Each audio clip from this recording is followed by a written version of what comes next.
আমার পিছনে পৃথিবীর সব থেকে এক্সপেন্সিভ কার্স রয়েছে। মজা করছি না, আমরা আমাদের হাতে পেয়েছি টোটাল $250 মিলিয়ন এর কার্স। তার মধ্যে একটার দাম এমনকি $100 মিলিয়ন। আর আমরা সেগুলোকে ওড়াবো, জলের ওপরে চালাবো, ড্রাইভ করব, আর এমনকি আকাশেও উড়বো। এই সমস্ত গাড়িগুলো কেন তো দামি আপনাদেরকে দেখাবো। শুরু করব আমরা এই $1 গাড়িটাকে দিয়ে। এটা তো পুরো একটা জঞ্জাল। আপনি কেন এটাকে $1 বিক্রি করে দিচ্ছেন? তুমি দেখতেই পাচ্ছ এটা কোনো কাজের নয়। আমি এর উপর সময় আর টাকা নষ্ট করতে চাই না। যদি আপনি এই ডলারটা ধরেন তাহলে ডিল ফাইনাল। আমি এখনো বলবো এটা হলো একটা জঞ্জাল, কিন্তু যখন আমরা এর উপরে $20,000 খরচা করলাম, এটা চলতে শুরু করলো। ঠিক আছে, এবার তাহলে ব্যাড বয়কে স্টার্ট করা যাক।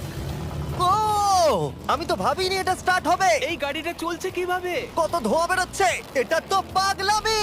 $1 কার, $1 কার, $1 কার, $1 কার।